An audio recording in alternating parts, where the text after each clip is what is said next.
and welcome to the Bluegrass Sports Show, or The BS Show. We are two fat guys who talk crap. Today we are two fat guys that's coming with gloves off, ready to kick the business. I'm Carl, And I'm Perry. the animal.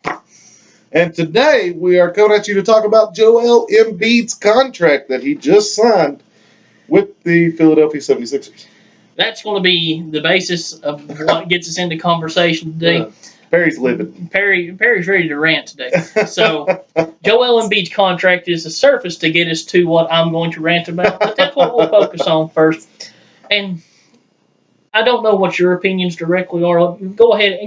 Well, first, give them the totality of the contract. Well, it's a 5-year extension, $148 million. Of course, if certain incentives are made, I believe he can make up to $178 million total with the totality of the contract. Now, there's certain parts of it that's guaranteed. There was something about 50% of it guaranteed money. Right. I'm not 100% sure what that detail is, but I do know on paper, 5 years, $148 million extension for a guy that's played 31 games in 3 seasons. That's what I want to talk about. Okay, so here's where we start.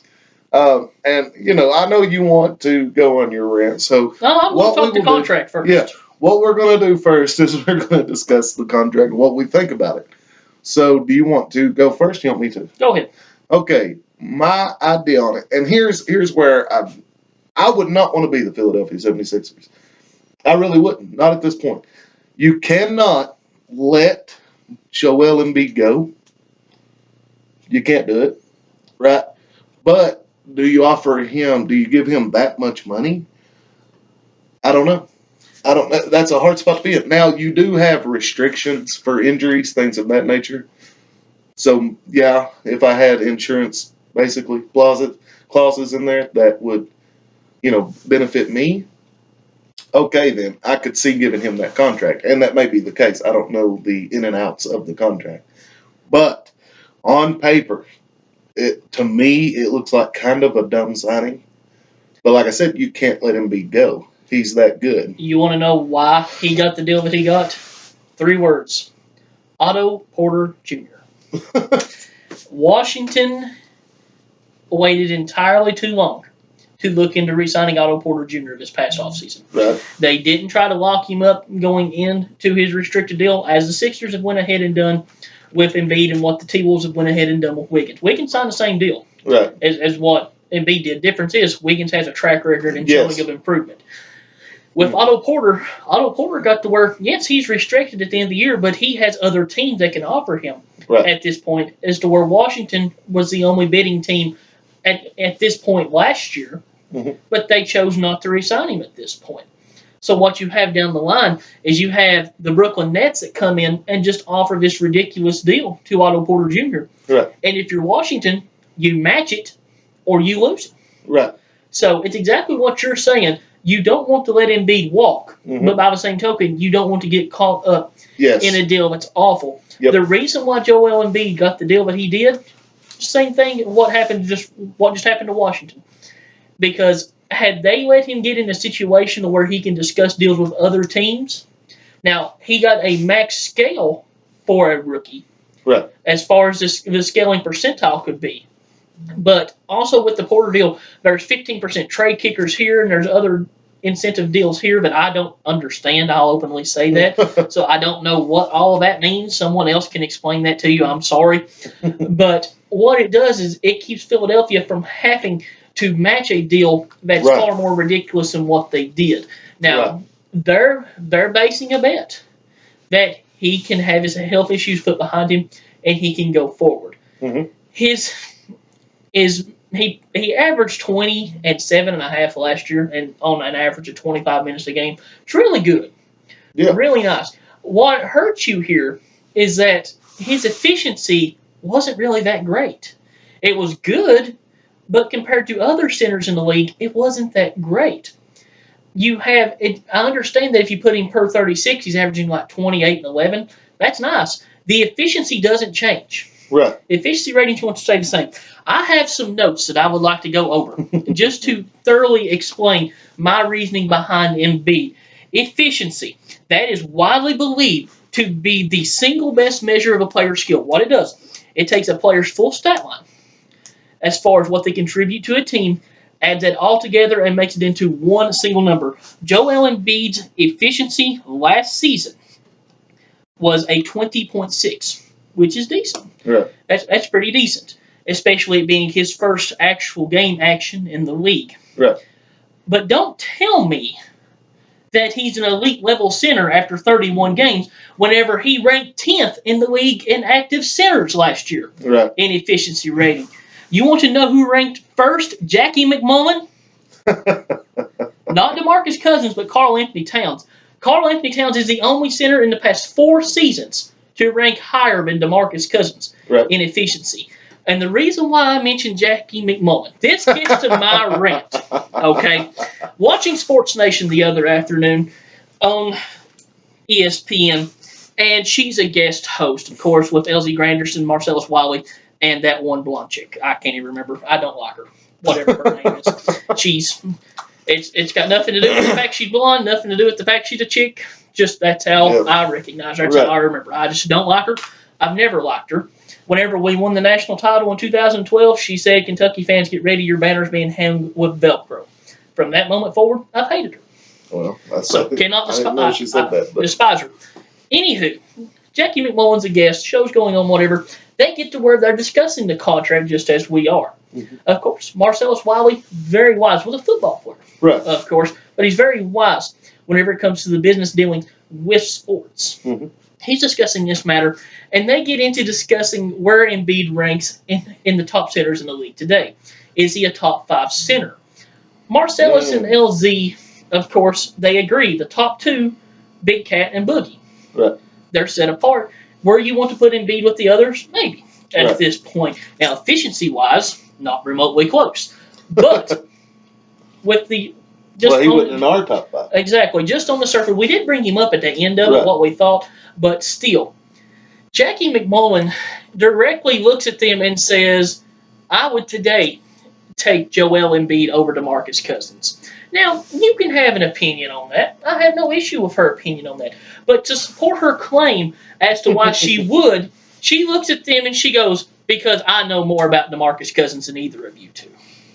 She doesn't provide any type of statural backup. It's just it's her being completely biased in regards to this. If DeMarcus Cousins was playing for her beloved Boston Celtics that she's covered her entire career, I'm sure it would be a different story. Now, in regards to this, she goes, I'm not going to take someone who won't come back over half court maybe 50 to 25% of the time in a game. I've got news for you. Neither did Shaquille O'Neal, and he's a Hall of Famer. Neither did Kareem Abdul-Jabbar, and he's considered the greatest center of all time. LeBron James doesn't get back on defense a solid portion of the time because he's complaining about calls. It's not uncommon for a bigger player not to get back on defense directly in the NBA game, especially in an up and down tempo game. Right, that's the thing. That's not uncommon. So much of the NBA game is up and down game. And me personally, I don't want my center running back and forth, tiring himself out, doing nothing but running. I don't want that. Now, a lot of this is his hot head, and I get that. Yes. I 100% get that. You know who else played with a hot head? Rasheed Wallace. A lot of people. Rasheed Wallace played with a hot head. Yeah. Draymond Green plays with a hot head. Now, he does some stupid stuff, but Rasheed Wallace is going to be a Hall of Famer, and so is Draymond Green.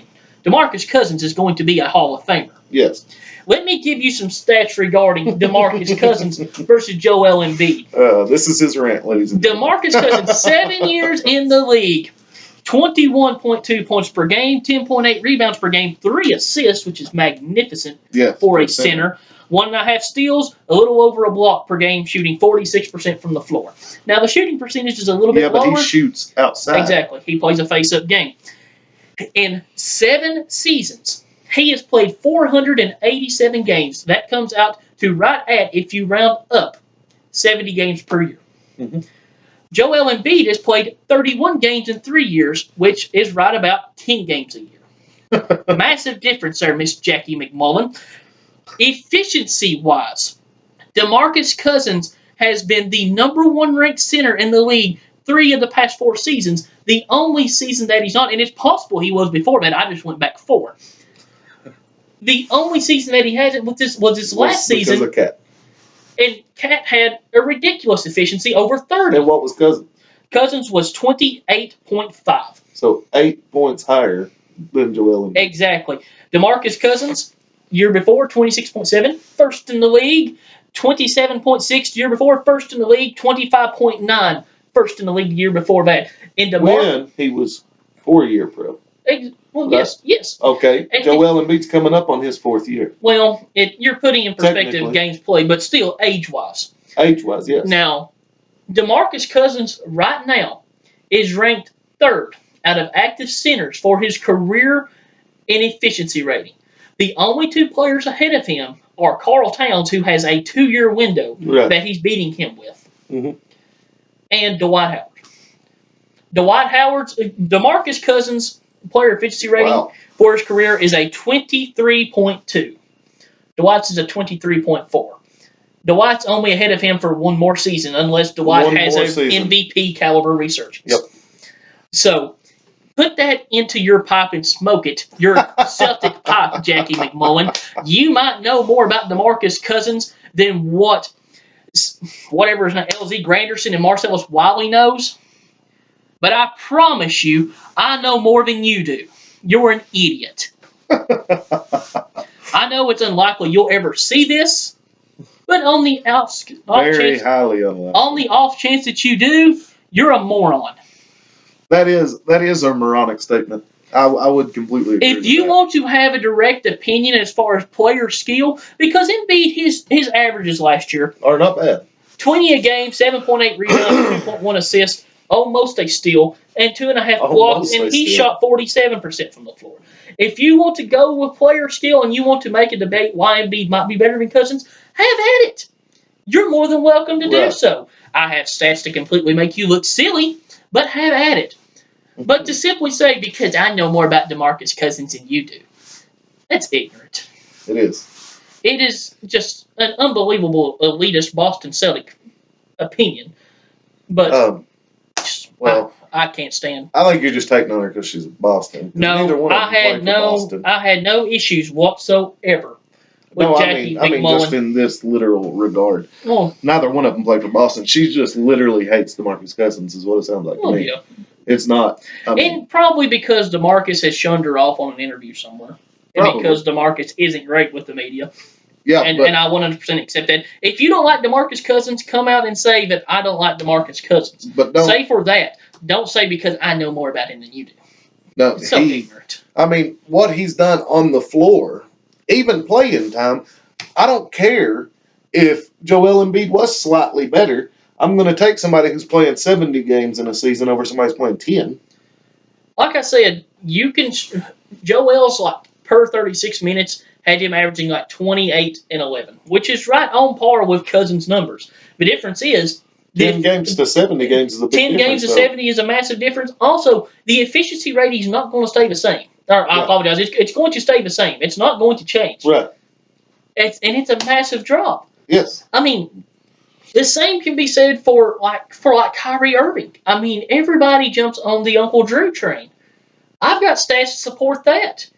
He is light years, but I won't say light years because last year was his best career year in efficiency. Last year he had a 22.4, but for his career, Kyrie Irving averages 19.5 for his efficiency rating. Mm-hmm. Let's put this into perspective. John Wall's is a 21. Wall's is a 1.5 higher than his. That's massive in efficiency. Mm-hmm. Steph Curry's is 23.6. You want to compare? People want to say, "Well, Kyrie Irving killed Steph Curry." No, he doesn't. No, he don't. No, he doesn't. Steph Curry is twice the player that Kyrie Irving is. Damian Lillard's 20.4. You don't even hear Lillard's name mentioned. He's better than. I like him better than Irving too. Kyrie. Westbrook's 23.4. Chris Paul's 25. Now Isaiah Thomas's is lower. It's a 17.2. But Isaiah Thomas hasn't started from day one in the NBA like Kyrie Irving did. Mm-hmm. Isaiah Thomas wasn't the number one pick either. They compare stats and say Isaiah Thomas is the same player to Kyrie Irving. They just swap players. I'm as guilty of this as anything. Isaiah Thomas's efficiency rating last year was a 24.7. Over 2 points higher than Kyrie Irving. Kyle Lowry, 23.7 last year, 16.4 for his career. Also somebody that has not started except the second half of his career thus far. Yep. So, yeah. I mean, yeah, but what Kyrie was supposed to be. By the way, Wall had a 25 last year. Wall is tough. Wall's better than Kyrie. He's tough. There's nothing you can ever tell me to convince me otherwise. He's not better than Kyrie. He's significantly better than Kyrie. Absolutely. The reason why I'm bringing up Kyrie is not directly to bash Kyrie. It's just how the media propels certain players to a certain level of elite status that if you look at their numbers, they're really not. Very right. If you take LeBron off the court last year, the Cavs plus minus with Kyrie and Love on the floor was worse than the Lakers. Yeah, they were awful. LeBron, and you can't tell me in 3 seasons, half of your career, Kyrie Irving, is spent playing with LeBron. Mm-hmm. Last year was only the second time in your 6-year career that you managed to get an efficiency rating of a 20 or higher. Mm-hmm. If not for him having a 22-something last Kyrie's year, awful. He's a good scorer. If not for his having his career high as a 22-something last year, he's probably below an 18, down closer to 17. Right. Eric Bledsoe, 2 of the last 4 years, had a higher efficiency rating than what Kyrie did, and as an average, it was higher until this past year, and Kyrie had a 22. Right.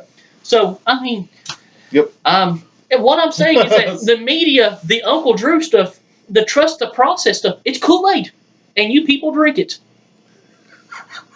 It's Kool-Aid and you people drink it. Now, that doesn't mean that Kyrie Irving can't come out right here this coming season with Boston and have an MVP caliber season. He's more than capable to do it. And if he does, I'll tip my hat and say, well played, sir. I still probably wouldn't vote for him because I guarantee there's no defense there. Well, it is what it is. I cannot stand something. If Kyrie Irving has every bit of the opportunity now, because certain people in my life will say he's been in an offense that was built around LeBron. Not his first 2 seasons. Oh, his first 3 seasons. You mean whenever Cleveland couldn't get out of the top 5? Yeah, no, who did he have on that roster? I don't give 2 craps. Who did LeBron have when he first went to Cleveland? He carried them to the finals. Yeah.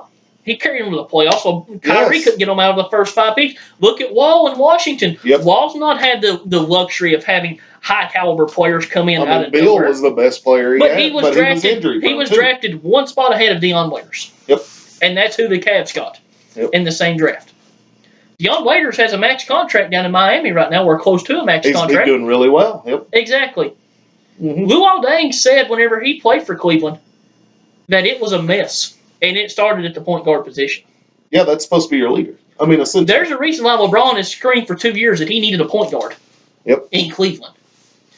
Kyrie Irving can go right now to Boston, have a magnificent season, be an MVP candidate in talks. Boston can win the East. That's 100% possible. I'm not denying that it's going to happen. They ain't winning the East. But tendencies and numbers show. Well, they might win the East, but only because LeBron don't care till it's playoff time. He's going to make it. Players like Kyrie, and I 100% understand this, they can't help who their teammates are before LeBron. Right. Just like DeMarcus couldn't help who his teammates were in Sacramento. Difference is, efficiency-wise, metric numbers, DeMarcus is doing everything he can. He's being the best center in the league. Mm-hmm. There's nothing he can do whenever he's got just pig slop for teammates. Well, it's not all teammates either. That was part of Sacramento's ownership. Exactly. Problem. Kyrie didn't even do that. No, he couldn't do jack squat. But anyway. Joel Embiid can't even do that in 30 games. Joel Embiid has a better roster with this Philadelphia 76ers team, I believe, than Cuz had with the Kings. Yes, I absolutely agree with that. I believe that. Absolutely agree with that. But Cuz being on the Kings elevated them to a higher level. You know, DeMarcus Cousins has never had another active All-Star as a teammate until Davis. Yep. Now, he had Rondo multiple years after an All-Star appearance. Yes. He had a Rondo that was trash. That wouldn't play in his But ball. Rudy Gay's never made an All-Star team. Darren Collison never made an All-Star team. Rudy Gay never made an All-Star team? Never. So put that into perspective whenever you look at just players elsewhere that's got 2 or 3 All-Stars on a team. Mm-hmm. And then you want to bash on DeMarcus Cousins because he's never got a team anywhere. You have all these super teams forming up. You've got 2 all-stars essentially on every team across the league, it seems like. They may not be an all-star that season, but they're coming off an all-star year. Right. And then you put it into perspective that DeMarcus Cousins and Damian Lillard. Yep. Which Lillard had Aldridge for a long time, but Lillard now claws his team into the playoffs. Yep. Cousins was ahead of Lillard last year whenever they traded him. Yep. I'm done. But the contract. Literally going back, we got to finish on this contract thing. I get why they gave him the contract. The numbers, if you want to put them into perspective with best centers in the league, no. He might be a top 10 offensive center, maybe. Oh yeah. He might be top 5 offensive center, but the whole package. Whole package. I could see him maybe being like number 10. Let's see him be healthy for a whole year. Yeah, I'm just talking about literal player skill. I don't even think he's top 5 on watching him play and seeing him play. I don't know if he's top 5. But I could see top 10. Watching him play, I could easily see top 10. If you want to believe in Uncle Drew and trust the process, that's on you. But he is nowhere near Cuz and Davis. I mean, Cousin Cat. Nowhere near him. No, absolutely not. No. But, as you mentioned there, I can completely see why they gave him the contract. It was to protect himself in case he does stay healthy this year. You can't really lose him, just in case he is healthy. Mm-hmm. You can't lose him. And that's what the scare is. That's why, I mean, I know there's people out there that saying this was a stupid, it's a huge risk. Big risk versus bigger reward. I don't even know if it's a bigger reward because his likelihood of being healthy is so low. That's why I said big risk, bigger reward. To me, it's almost equal. Maybe. Risk and reward. But they're both really high. The risk and reward are both really high. If it pans out, that's a great signing. If it don't pan out, that was a terrible mistake. I mean, so who knows? But that is to see. Speaking of that Lakers team that was better than Kyrie and Kevin Love on the floor, do you know who the only player on that team was who had a positive win share and the only player on that team who had over a 15 efficiency, actually almost had an 18? Jordan Clarkson. No. Really? Julius Randle. Ooh, big Randle. Julius Randle. Randle was tough. I mean, he is tough. A certain somebody that also says that Kyrie's never had a system built around him hates on Julius Randle. Randle's been far away the last 2 seasons the best player the Lakers have. And it's not that he's the best player on a trashy team. He is, but his efficiency rating and the numbers he put up, number 3 ranked playmaking power forward in the league. Randle's tough. I don't care what anybody says. Randle's tough. Kyrie may be slightly. Now, I would take Kyrie before I would take Julius. Right. I'm not ignorant in that realm of possibility. But I don't know because Randle plays a lot better defense. No, he doesn't. I think he does. I think Kyrie's defense is god-awful. Kyrie, you might beat James Harden. I doubt it. Defensively? I doubt it. Just because James Harden at times literally won't even stand in front of somebody. The difference is James Harden's efficiency is like a 30. Well, because of his offensive game and everything. I mean, Kyrie has an impressive offensive game. Not that impressive. Not James Harden impressive. You know, I've said it. He's an offensive superstar. Last year he averaged 25 a game. He's an offensive star. I don't know about superstar. He's very crafty with the ball. Very crafty. He's not a superstar. Best handles in the league. He's got great handles. Yes. He might be the best at the rim finisher. No, and what I hate about him, and this is why I don't agree with you that he's the best at the rim, is that he knows he's really good and he will do stupid stuff. But he makes it. Not all the time. Sometimes there was a much easier shot. I don't think he's necessarily better than Steph. At finishing around the rim? Because Steph Curry if you count the floaters, I doubt it. The floaters, Steph Curry hits them floaters like Tony Parker used to. He would hit floaters all day long, and Steph Curry's that way. He'll drive in, pop a little floater up over top of you, and you can't stop it. Okay, close video. Yeah. So, if you guys liked it, go ahead, hit that like button and that subscribe button. I know 2 guys that don't like it. Well, sorry. They or like us on Facebook, Bluegrass Sports Show, Twitter, Bluegrass Sport 2. Definitely share with your friends if you did like it. And once again, I can easily see you thinking the contract was foolish. But at the same time, you have to understand the position they're put in. That's why I said I wouldn't want to be the Philadelphia 76ers. But don't be foolish and think that he's better than DeMarcus. No, that's ridiculous. No. But anyway, guys, thank you guys for watching. And get ready for our future videos. They're going to be fun. Bye-bye.